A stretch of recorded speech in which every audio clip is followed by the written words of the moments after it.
दा यसको front camera कसरी गर्ने मलाई त आएन त भयो भयो ल भयो सुरु गर्छु दाइ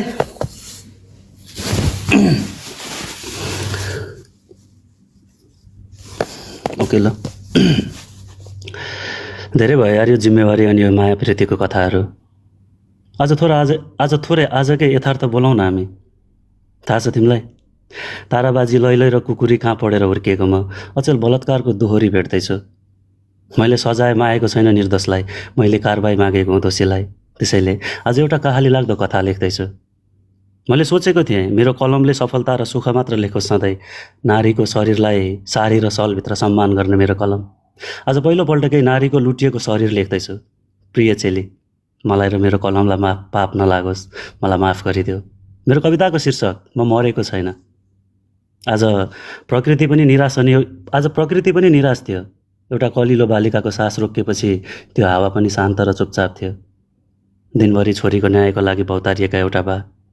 रातको 2 बजे भर्खर आँखा बन्द भएको मात्र थियो, एउटा आवाज आयो, बा तिमी निदायौ र यति सजिलै। बा निन्द्रामा झस्किँदै बिउजिनु भयो अनि प्रश्न गरे, को हो नानी तिमी? बा तिमीले चिनेनौ र मलाई? म तिम्रै त्यही छोरी हुँ, त्यही सानी छोरी जो तिम्रो हातको औँला छोडेर भर्खर हिँड्न सिक्दै थिइन्। म त्यही छोरी हुँ। म फर्किएँ नि बा, तर म मेरो अङ्ग अङ्ग च्यातिएको लुच्छिएको शरीर बोकेर होइन, आज आत्मा बोकेर फर्किएको छु। म तिम्रो त्यही छोरी हुँ जसले तिम्रो हातको सहारामा हिँड्न सिक्दा सिक्दै केही भुवासोहरूले गिद्धले सिनो लुछे जस्तै लुछे नि बा मलाई। म त्यही तिम्रो सानी छोरी हुँ जसको लास खोज्दा खोज्दै तिम्रो आँखाहरू थाकेनन्। बाको आँखाभरि फेरि एकपल्ट त्यो आँसुहरूले छताछुल्ल भए, तर छोरीको आवाज रोकिएन।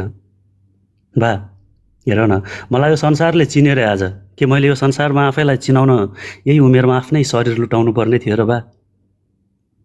कपडा च्यातिएपछि फेरि च्यातिएको मेरो कलिलो शरीरका हरेक अङ्गहरूले न्याय माग्दैछन् आज। साँच्चै बा, मलाई संसारले चिन्यो रे। मेरो तस्बिर सामाजिक सञ्जालमा राख्यो रे, मेरो लागि हजारौँ शब्दहरू लेख्यो रे, मेरो लागि नारा लगाइयो रे। बाँके मैले न्याय पाउँछु कि पाउँदिनँ अब? मलाई त्यो सुन्दर र सुकिलो देख्ने तस्बिर सामाजिक सञ्जालमा चाहिएकै छैन बा। मलाई मेरो अङ्ग अङ्ग च्यातिएका ती पीडा र यातनाको हिसाब चाहिएको छ। के मैले न्याय पाउँछु र बा? दाइ सुन न, तिम्रो बहिनीलाई कसैले जिस्काउँदा पनि पिट्न जाने तिमी, आज तिम्रो बहिनी जस्तै अर्को एउटा चेलीको इज्जत लुटिँदा तिमी चुपचाप त छैनौ नि? तिम्रो मन रोएको छ कि नाइ? के म तिम्रो बहिनी होइन र? मेरो शरीरको अङ्ग तिम्रो बहिनीको अङ्ग जस्तै होइन र? कि आज मेरो तस्बिरमा हार्दिक श्रद्धाञ्जली लेखेर चित्त बुझाए जस्तै भोलि तिम्रो बहिनी माथि पर्यो भने त्यही हार्दिक श्रद्धाञ्जलीमै चित्त बुझाउन सक्छौ र? त्यसैले मेरो प्रिय समाज, मलाई थाहा छ म फर्किदिनँ अब, तर चाहन्न म जस्तै अर्को दिदी बहिनी लुट्युन् अब। प्रिय समाज, मैले बदलाको आगो चाहेको होइन, वर्षौँदेखि यहाँ हरेक नारीको शरीरले न्याय मागेको त्यो न्याय चाहेको। त्यसैले म चाहन्न कि मेरो शरीर लुच्ने त्यो बुवासोहरू फेरि खुल्ला घुमुन् यो समाजमा।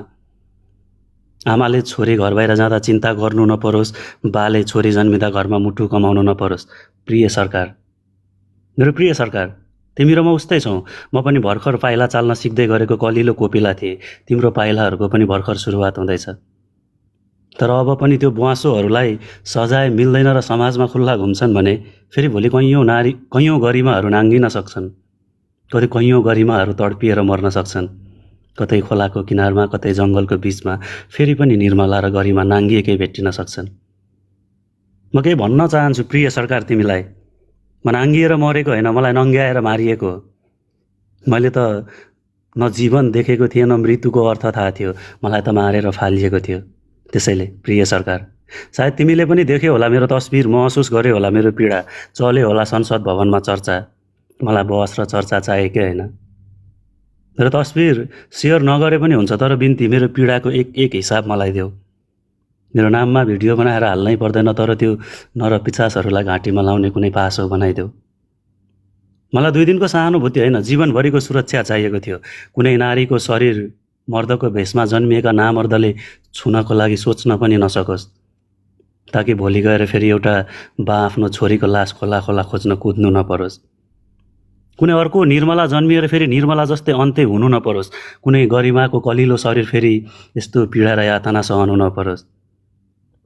अनि फेरि भोलि कुनै शरीर नाङ्गिएको चेलीको तस्बिरमा कसैले हार्दिक श्रद्धाञ्जली लेख्नै नपरोस्। प्रिय सरकार, सायद तिमी सोच्ने गर्छौ होला म मरेँ भनेर। प्रिय सरकार, सायद तिमी सोच्ने गर्छौ होला म मरेँ भनेर, तर म मरेकै छैन। एकपल्ट आफ्नो छोरीको आँखामा निहाल, म तिम्रो छोरीको आँखामा डर बनेर बाँचेकी छु। त्यो प्रत्येक आमाको चिन्तामा निहाल, म त्यो चिन्तामा बाँचेकी छु। त्यो प्रत्येक बाको काँपिरहेको मुटुमा बाँचेकी छु।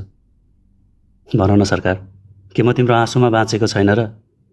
मेरो तस्बिर हेरेर, मेरो कथा सुनेर तिम्रो आँखामा जुन आँसुको थोपाहरू अडिन्छन् नि, हो म त्यही आँसुमा बाँचेकी छु। म मरेकै छैन। म माग्दिनँ आज पनि केही, केवल मलाई न्याय देऊ। बिस्तारो बन्छ देश, विश्वास गरेका छन् सबैले तिमीलाई। पहिले बनाउनु पर्ने कानुन बनाइदेऊ। बरु अझै अर्को 10 वर्ष मेरो दाजुभाइ परदेशमै पसिना बगाउँछन्, तर नारीलाई सुरक्षा र इज्जत मिल्ने एउटा देश बनाइदेऊ। कर्म अनुसारको फल मिल्न जरुरी छ। त्यसैले पर्दैन अरू केही, तर अर्को गरिमा र निर्मला फेरि लुटिनु नपर्ने देश बनाइदेऊ। साँच्चै सरकार, तिमीले यति गरेनौ भने नि, नत्र अर्को आमा आत्तिन्छन् घरमा जन्मिँदा एउटी छोरी। रोकिने छैन बलात्कारको यो खेल फोहोरी। त्यसैले बिन्ती गर्दैछ आज तिमीलाई एउटा मरेको आत्माले, बलात्कारीको घाँटीसम्म पुग्ने बनाइदेऊ एउटा डोरी।